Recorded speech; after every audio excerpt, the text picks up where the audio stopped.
Hello everyone, it's Sandra and welcome to today's video. Today we're talking empties and new products. And if you are new to my channel, this is a very long-standing series in which I show you the products that I've used up recently and the new products that I've purchased or that I received that have taken their place. It's a little mixture of an empties and a haul video with quick fire reviews in between. So let's get started. I actually have some hair products this time around. It's been a while since we've chatted about hair. Starting with the Davines Replumping shampoo. I really enjoyed this. It was hydrating, yet it didn't weigh my hair down at all, and no complaints. It was nice. Did it wow me so much that I had to go out and repurchase it right away? No. I am very disloyal when it comes to shampoo and conditioner. I love to try stuff. I was in the mood to try something new, and Kerastase had recently launched this decalcifying range. I bought the pre-shampoo treatment and the matching shampoo.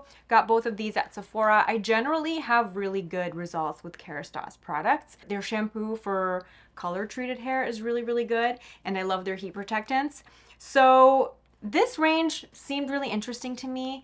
Decalcifying helps with buildup, especially if you live in an area with really hard water. It's supposed to give you some bond repair and overall make your hair healthier, shinier. I've been using these for the last couple of months and I really enjoy them. You have the pre-shampoo treatment that you apply on wet hair. You don't wash it first. You go in, you wet your hair, you apply this, you wait 5 minutes, and then you don't rinse it out. You just layer the shampoo on top, lather it up really nicely, give yourself a nice scalp massage, then rinse, and you can follow up with conditioner, hair mask, whatever you want. There is a matching conditioner and hair mask. I didn't bother with those because I've got some other hair masks and things like that laying around that I want to use up first. I do notice that my hair just feels really nice and really shiny when I use these, and I've been enjoying them. I did also buy 2 new styling products from Oribe, and I've been loving both of them. This is the Hair Alchemy Heatless Styling Balm. Trying to use less heat on my hair, especially in the summertime. I do like to air dry my hair, and this is beautiful. This is what I used in my hair. This is day 3 hair. I had air dried it, so this is what I put in my hair to help air dry it. Anybody that I've talked to on Instagram, I've mentioned this product a couple of times, and I was chatting in the DMs with people that also bought this and really love it. The one thing we all have in common is that we have finer hair. So would recommend this if you also have fine hair and you want to give air drying a whirl this summer. It's really beautiful. I used to use the BB seaweed, the Bumble and Bumble seaweed air drying cream, and I like this better than that. This is even better. This is lighter weight. 1.5 to 2 pumps is the sweet spot, because if I use too much of it, then it can look a bit heavy. If I use too little, I don't get enough frizz control. I love that I can brush my hair out. It leaves it really nice and soft. Doesn't make my hair feel crunchy or greasy at all, and it smells great. I love the Oribe signature scent. If I need to use a curling iron or a little wave wand a couple days later just to refresh my waves a little bit, I have been using the Oribe Gold Lust Dry Heat Protection Spray. This is day 3 air dried hair, but I did want to refresh some of the waves just because it flattened out after sleeping on it. Sprayed this all over, and then I just went over, especially at my ends. Sometimes my ends can get a little, I can use the heat protection spray and then refresh the waves in certain areas as needed, and I feel like overall I'm still using less heat, because before I used to blow dry my hair and then add waves everywhere with a curling iron. Moving on to skincare, I have 2 cleanser empties, both of which I really love. The Saponins Cream Cleanser from Sachi Skin was a recent launch. I had received this in PR. It was a really beautiful cream cleanser, very gentle, beautiful, especially during winter. It never stripped my skin at all. It just left it really clean but comfortable. It was really nice. But my ride or die all-time favorite cleanser is still the Jordan Samuel Skin Matinee Gel Cleanser, empty and repurchase. So I can't be without this. It's just my favorite. If you have combination oily skin, it's a gentle cleanser. It doesn't foam up. but it leaves your skin feeling very clean. There's a little bit of salicylic acid in it as well to help refine the pores and help decongest, but it's not drying whatsoever. It's very gentle. It contains a lot of aloe and glycerin, and it's just a joy to use. This is my favorite cleanser, and this is the one that I always go back to. It's always fun to try something new, but I am very loyal to my Jordan Samuel Skin Matinee Gel Cleanser. And speaking of Jordan Samuel Skin, another one of my ride or die must-haves from the brand is the Mandelic Exfoliating Mask. Here's an empty, and here's the one that I'm currently using, and I do have a backup ready to go in my drawer as well because I'm almost out of this one too. This is my favorite exfoliating mask because it is extremely gentle yet effective. This is one of the only exfoliating products I can continue to actively use while I'm using tretinoin. It never strips my barrier. My skin, I guess, just responds really well to mandelic acid. It has a larger molecular size than something like glycolic acid, so it's slower. It's like a slow and steady wins the race type of exfoliation, and it just agrees really well with my skin. This also contains a little bit of clay and glycerin, so it never dries all crusty and dehydrated. I leave it on my skin for about 15 to 20 minutes. I wipe it off with a damp washcloth, and my skin just feels super refined. It's great at getting rid of any dry patches, just exfoliating any flakiness in a very, very gentle way.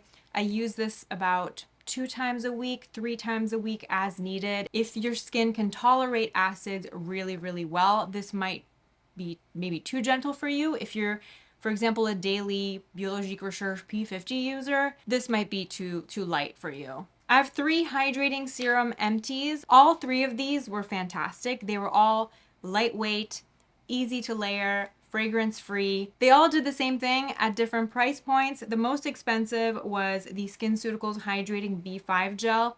Wonderful product, but definitely overpriced because these two do the same thing at lower price points. The Jordan Samuel Skin Hydrate Facial Serum is excellent. It's a product that I've been repurchasing for many years. This is the newer version of it. They tinkered with the formula a little bit. It feels more concentrated now.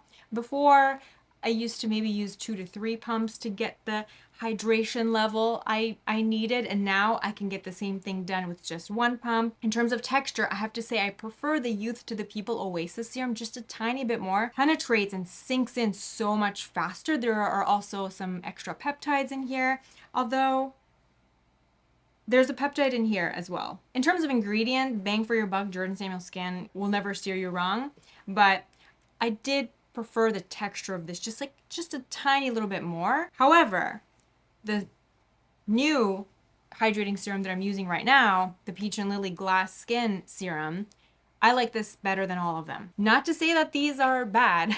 I love them all, but if I had to choose the one I love the most, it would be this one. And Peach and Lily products always go on sale at Ulta. Sometimes you can get them even 50% off, which is awesome. The regular price of this is $39, 40 milliliters, so slightly more than the typical ounce that you would get in a product like this. If you like the Youth to the People, you will really like this. They are very similar in texture. It's very, very thin, very silky, but potent, and it doesn't cause any pilling. It doesn't layer weirdly. It's like the perfect extra drink of water for the skin. Also contains some added extracts to help brighten the skin, some niacinamide that helps with redness reduction and taking down inflammation. This also contains peptides. Ingredient profile is quite similar to that of these, but overall texture, packaging, price point, the fact that you can catch it on sale often, this is my winner. The next empty and direct repurchase is the Bioeffect EGF Eye Serum. This is one of my favorite skincare products. If you are in your mid to late 30s, 40s, 50s, and above, it helps with the firmness. It helps tighten up that eyelid skin. So I love to use this all around the eye area, but focusing it on my my eyelids, and it's lightweight, layers beautifully underneath my eye cream. It's very pricey, which pains me, so I do try to catch it on sale. For me, it's worth it. I took a break from using it for several months, and when I started using it back up again, I started seeing results again. So this is something that I still love and recommend. I also used up and really enjoyed the Clarins Double Serum for the eyes. This was very hydrating. Definitely more hydrating than the Bioeffect, but I didn't notice as much of a lifting and firming effect. But if you have a very dry, dehydrated under eye area, this is beautiful. I also really enjoyed layering a thick layer of this underneath one of those reusable silicone eye masks, especially in the winter time, and it just felt super nourishing and refreshing without being greasy. So I really enjoyed that. Let's talk about setting spray. I have my favorite makeup setting spray that helps with overall longevity of my makeup, the Charlotte Tilbury one. This is the one that I always repurchase. But I also like to have a hydrating makeup setting spray on hand that really helps rehydrate the makeup or take down that powdery look. Something like MAC Fix Plus. My favorite for a long time was the Clarins Fix Makeup Spray. I just loved the mist. It was a very fine mist. The traditional classic one has a very soft rose scent, but they always do fun little limited edition scents seasonally, and I love the bottle design, so this was a long-time favorite. After I used those up, I used up the Surratt Hinoki Face Mist. This was sent to me in PR, and I liked it, but I didn't like it as much as the Clarins. Last time I placed a Lisa Eldridge order, I added this to my cart. This is the Lisa Eldridge Skin and Makeup Enhancing Mist. I love the mist. It's a really long and generous mist, and with these types of products, honestly, sometimes the mister makes all the difference. This is the best mister out of all of them. It's the perfect amount of mist. And this is so great at taking down powderiness. If I went in too hard, too heavy-handed with my setting powder, this just takes away that powdery look. And it just does the best job at rehydrating the skin.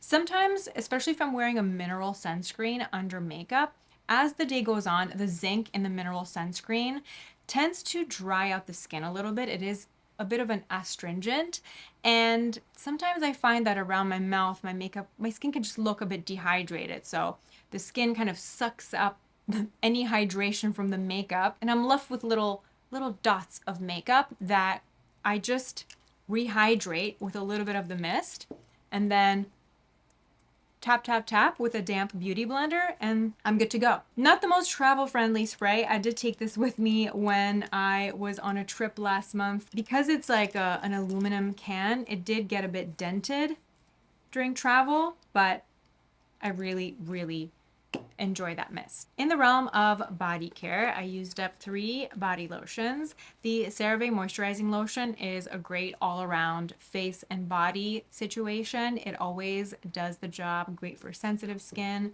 It's no muss, no fuss. Lightweight, not greasy. I don't like heavy, greasy body moisturizers at all. The Necessaire body lotion is a classic. I've gone through several of these over the years, and I really enjoy it. Very cosmetically elegant, and it nourishes the skin really beautifully, and both of these are fragrance free. Every now and then I like to throw in a scented body care option. This was from a limited edition Christmas gift set that I had received, and I had different scents, but this is my favorite. This is the Laura Mercier Amber Vanille Serum Body Cream. Serum Body Cream, the texture that I love, because it was very lightweight, but it packed in all the moisture that I needed. And while I normally don't love gourmand scents, amber and vanilla in an actual perfume makes me run for the hills. But for some reason, amber and vanilla in this one is just intoxicatingly delicious. There's just a beautiful wave of freshness, so it stops this from getting cloying. If you like the scent of the Sol de Janeiro Boom Boom Cream, you will like this as well. They're kind of similar, but this is a touch more fresh. For the summer, I wanted a slightly fresher, more woody, uplifting scent, and one of my favorite scents for year round, but especially this time of year, is Le Labo Te Matcha. So I decided to buy the Le Labo Te Matcha body lotion. I also bought the matching shower gel just as a little treat yourself moment. This is one of my favorite scents in the world. It's green, it's fresh, it's woody, it's fig, vetiver, cedar with a touch of coconut, matcha, but the actual Le Labo matcha perfume, which I also have, sometimes people complain about it not projecting enough. It is definitely more of a skin scent. It sits closer to the skin. But if you layer it with a scented body lotion, you really get that extra boost, that extra projection. But honestly, just the body lotion on its own, I get compliments on how good I smell, even when I'm not wearing the perfume, just the body lotion. I love Le Labo body lotions. They just really pack the punch in terms of fragrance. So if you are a Le Labo fan and you want to take your Le Labo go-to fragrance to the next level, I highly recommend layering it with a matching body lotion. 2 empties and a repurchase. This is my favorite tinted brow gel on the planet. There are a lot of really good ones on the market. I actually saw that Victoria Beckham just launched one that I'm dying to try. But for the time being, I'm just sticking to what I know, and that is the Kosas brow gel, the tinted brow gel in the soft brown shade. The shade is perfect. It's just slightly lighter than my natural brow color. It just adds a little bit of dimension, a little bit of richness, because my natural brow hairs are very dark and ashy. So the soft brown Kosas adds more volume and just adds a touch of, just ever so slightly, a touch of dimension, volume, perfect amount of hold without being crusty. The Merit brow gel in the dark brown color is really good too, but when I want a slightly lighter brow, the soft brown from Kosas is just chef's kiss. Last but not least, let's go through about a year and a half's worth of lip balm empties. Starting out with the Fit Glow Lip Serum. This is amazing. I use this day and night, year round. It's another favorite that I discovered thanks to Kate from State of Kate. This is a ride or die product for me. And in the winter, I layer it with a thicker, more occlusive balm. But in the summer, I can just wear this alone at night and I still have it on my lips in the morning. I love the scent. It has a very subtle vanilla scent and it's just a beautiful product. Can't be without it. I repurchased it. So we have 2 empties and a direct repurchase of this one. Revision Youthful Lip Replenisher.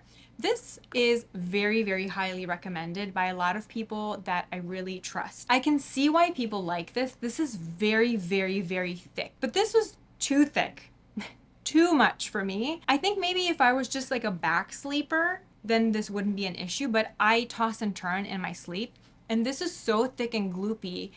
Hair, sheets, the pillowcase, everything just kind of sticks to your face and it's just too much. It's too much. It's too sticky, too heavy. So if you're a back sleeper and you want a really, really thick, occlusive, nourishing lip treatment overnight, maybe check this out, but this was too sticky and too thick for me. I also really enjoyed the Mother Pucker Lip Butter from Mother. The scent was amazing. A really refreshing spearmint scent, a really delightful minty scent. Beautiful, more of an oily balm, left my lips feeling really soft and comfortable, but I just don't love stuff in pots. I don't love sticking my finger into a lip balm, having it get stuck under my nails or something like that. So not my favorite for that reason. The Clarins Hydra Essential Lip Balm, a long-time favorite. This is the perfect consistency for me for an overnight occlusive lip balm, especially to seal in the Fit Glow Lip Serum. This has a slightly waxier texture, but it's the perfect texture for me. I love it. It's the perfect combination of being occlusive and having a presence on the lips. It's not thin and slippery, but it's also not so thick that it's overwhelming like this one was. And I ended up getting it again. This is actually the updated formula. This now has extra hyaluronic acid and peptides in it. So it's slightly less waxy than it used to be, but it's still my favorite, still the best. It has a very, very faint, slightly fruity scent. Honorable mention lip balms that I did like, but I wasn't so obsessed with them that I need to repurchase right away. Starting with the Jouer Essential Lip Enhancer. This was really nice. The Mara Soft Coral Sea Silk Lip Balm. Love this. This is a tinted lip balm, a beautiful coral color. I love the consistency of this lip balm, but I hated the packaging. The lid cracked. It's just cumbersome. It doesn't have an applicator, so even though it's in a tube, it's squeezy tube, I still had to get my finger dirty to apply this product, and I just don't like doing that. I would repurchase this if they ever change the packaging, but if the packaging is still like this, it's a no for me. The Polish Choice Hyaluronic Acid and Peptide Lip Booster, I really liked it. A very similar claim and ingredients profile as the Clarins Hydra Essential, but I prefer the texture of the Clarins a little bit more. The Clarins is a bit thicker. This was more of a thin, glossy type of product. Think of the Rhode Peptide Lip Treatment, very much along the same lines. My favorite of the bunch when it comes to these daytime balms is probably the Ilia, the Lip Wrap Reviving Balm. I really like this. This has a beautiful minty, a fresher minty scent, and it was also glossy. I also have a Rhode Peptide lip treatment going. I was going to try to find it for this video so I can show it, but it's in one of my handbags and I can't find it right now. But comparing the Ilia lip wrap against the Rhode, I have to say I prefer the Ilia. I find the Ilia just a bit more nourishing than the Rhode. The Rhode has funner flavors. You know, it's fun to switch it up. The Rhode also has tinted options, and it's just one of those fun lip products to reapply. It's almost like a gloss with extra nourishment throughout the day. But in terms of the way it made my lips feel, in terms of actual hydration and performance as a lip balm with a glossy finish, I liked the Ilia better. So that's it. That's it for me. Those are all the empties and new products for this time around. Thank you so much for watching. As always, if you have any questions, if you have any recommendations that you'd like to share with me, I'll be chatting with you in the comment section below. Thank you so much for watching. I hope you're having a beautiful day, and I will see you in my next video. Bye.